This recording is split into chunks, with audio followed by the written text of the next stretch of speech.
بہت ضروری مسئلہ میں آپ کے سامنے شیئر کرنے لگا ہوں کہ امام کے پیچھے فرض نماز میں جو رکعتیں رہ جائیں اس کو پورا کیسے کرنا ہے۔ بہت سے لوگ اس مسئلہ کو نہیں جانتے، وہ لا علمی کی وجہ سے کچھ غلط طریقہ اختیار کر جاتے ہیں۔ تو بہت آسان طریقے میں آپ کو سمجھاؤں گا۔ تو سب سے پہلے فجر کی نماز کی بات کر لیتے ہیں۔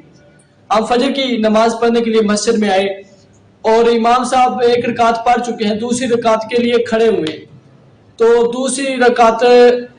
امام صاحب پوری کریں گے، رکوع اور سجدہ کریں گے، ہم بھی امام کے ساتھ رکوع اور سجدہ کریں گے۔ اب امام صاحب کی ہوگی 2 رکعتیں اور جو مقتدی پہلی رکعت میں شامل ہو ان کی بھی 2 ہوگی۔ اب ہماری 1 رکعت ہے۔ جب امام صاحب اتحیات پر بیٹھے ہیں تو ہم نے بھی اس کے ساتھ اتحیات پر بیٹھ جانا ہے۔ اتحیات پڑھ کر ہم نے خاموش ہو جانا ہے، ہم نے آگے درود اور ربی جعلنی یہ جو دعا پڑھی جاتی ہے یہ نہیں پڑھنی، صرف اتحیات پڑھ کر ہم نے بیٹھا رہنا ہے۔ جب امام صاحب سلام پھیریں گے السلام علیکم ورحمۃ اللہ، السلام علیکم ورحمۃ اللہ، جب دوسری طرف سلام پھیریں گے تو اس وقت ہم نے کھڑے ہو جانا ہے اور اپنی رکعت کو کس طرح پورا کرنا ہے۔ سبحانک اللہ سے شروع کرنی ہے، سبحانک اللہ پڑھ کر اعوذ باللہ بسم اللہ، پھر سورۃ فاتحہ، پھر سورۃ اخلاص پڑھ کر ہم نے فجر کی جو 1 رکعت رہے گی اس طرح پوری کرنی ہے۔ اب ہم زور کی بات کرتے ہیں کہ زور کی نماز کی اگر رکعتیں امام کے پیچھے رہ جائے تو ہم نے کس طرح پوری کرنی ہے۔ اگر ہم باہر سے آئے ہیں تو امام صاحب صرف 1 رکعت پڑھ چکے ہیں، امام صاحب نے ابھی 1 رکعت پڑھی، ہم دوسری رکعت میں شامل ہو گئے ہیں، اب نماز پوری ہو گئی ہے، امام صاحب اتحیات پر بیٹھ گئے ہیں، تو امام صاحب کی چوتھی رکعت ہے، ہماری تیسری ہے کیونکہ ہم نے 1 رکعت چھوڑ دی تھی۔ اب اس 1 رکعت کو کس طرح پڑھنا ہے۔ امام صاحب جب چوتھی رکعت پر اتحیات پر بیٹھیں گے تو ہم نے ادھر پیچھے اتحیات پڑھنی، صرف امام صاحب اتحیات پر بیٹھیں گے ہم نے بھی بیٹھ جانا ہے کیونکہ ہماری ابھی 1 رکعت رہتی ہے، ہم نے صرف اتحیات پڑھ کر خاموش ہو جانا ہے، درود پاک اور ساتھ دعا نہیں پڑھنی۔ تو جب امام صاحب سلام پھیریں گے السلام علیکم ورحمۃ اللہ، السلام علیکم، دوسری طرف امام صاحب سلام پھیریں گے تو ہم نے کھڑے ہو جانا ہے کیونکہ ابھی ہماری 1 رکعت رہتی تھی۔ تو کھڑے ہو کر سبحانک اللہ سے شروع کرنا ہے، سبحانک اللہ پڑھنا ہے، اعوذ باللہ بسم اللہ، پھر سورۃ فاتحہ، پھر سورۃ اخلاص پڑھنی ہے۔ تو اب ہماری ہوگی اس طرح ہم نے اپنی نماز پوری کر لینی ہے، سورۃ فاتحہ سورۃ اخلاص پڑھنے کے بعد ہم کی نماز پوری ہوگی۔ اگر ہم آئے ہیں تو امام صاحب دوسری رکعت 2 رکعتیں پڑھ چکے ہیں، ہم تیسری رکعت میں امام کے ساتھ شامل ہوئے، تو وہ بھی اس طرح طریقہ ہوگا کہ امام صاحب سلام پھیریں گے تو ہم نے کھڑے ہو جانا ہے، سبحانک اللہ سے پہلی رکعت میں سبحانک اللہ، اعوذ باللہ بسم اللہ، سورۃ فاتحہ سورۃ اخلاص پڑھنا ہے، دوسری رکعت سورۃ فاتحہ سورۃ اخلاص پڑھ کر ہم نے پوری کر لینی ہے۔ اور آگے بہت ضروری مسئلہ کہ جب ہم آئے ہیں امام صاحب کی آخری رکعت ہے،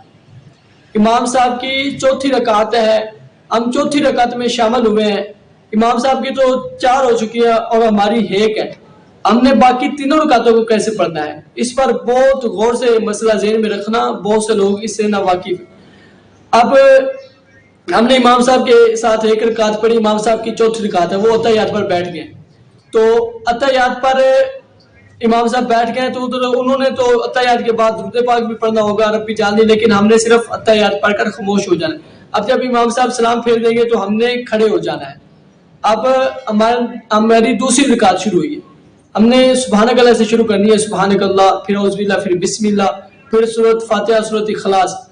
اب ہماری ہوگی 2 رکعتیں، ہم نے ادھر پھر اتحیات پر بیٹھ جانا ہے، ادھر کھڑے نہیں ہونا، امام کے پیچھے اگر ہم نے 1 رکعت پڑھی پھر ہم دوسری رکعت کے لیے کھڑے ہوئے تو پھر ہم نے اتحیات پر بیٹھنا ہے، اتحیات پڑھ کر صرف اتحیات پڑھ کر ہم نے پھر تیسری رکعت کے لیے کھڑے ہو جانا ہے۔ تو تیسری رکعت میں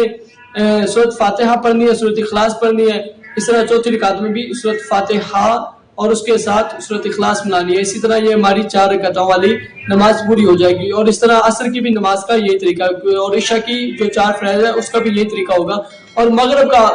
مغرب کا طریقہ، مغرب کے 3 فرائض ہوتے ہیں نا، تو امام کے پیچھے ہم جب مغرب کی نماز پڑھ رہے ہو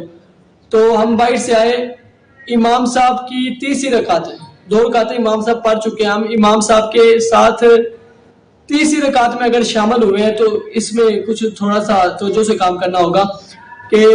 امام صاحب کے ساتھ ہم نے تیسری رکعت پڑھ لی ہے، امام صاحب اتحیات پر بیٹھ گئے، ہم نے ابھی ہماری 2 رکعتیں رہتی ہیں، امام صاحب نے تو سلام پھیر دینا، جب امام صاحب سلام پھیریں گے تو ہم نے دوسری رکعت کے لیے، یہ ہماری دوسری ہوگی، کھڑا ہونا ہے، سبحانک اللہ پڑھنا ہے، اعوذ باللہ پڑھنا ہے، بسم اللہ پڑھنا ہے، سورۃ فاتحہ اور سورۃ اخلاص پڑھ کر ہم نے التحیات پر بیٹھنا ہے، ٹھیک ہے. ایک امام کے ساتھ پڑھیے، دوسری رکعت کے لیے آپ جب کھڑا ہونا ہے تو پھر التحیات پر بیٹھنا ہے، پھر التحیات پڑھ کر پھر تیسری رکعت کے لیے کھڑا ہونا ہے. اسی طرح مغرب کی تینوں رکعتیں پوری کرنی ہے. باقی سارا طریقہ اسی طرح جو میں نے پہلے زور کے 4 فرضوں کا بتایا ہے.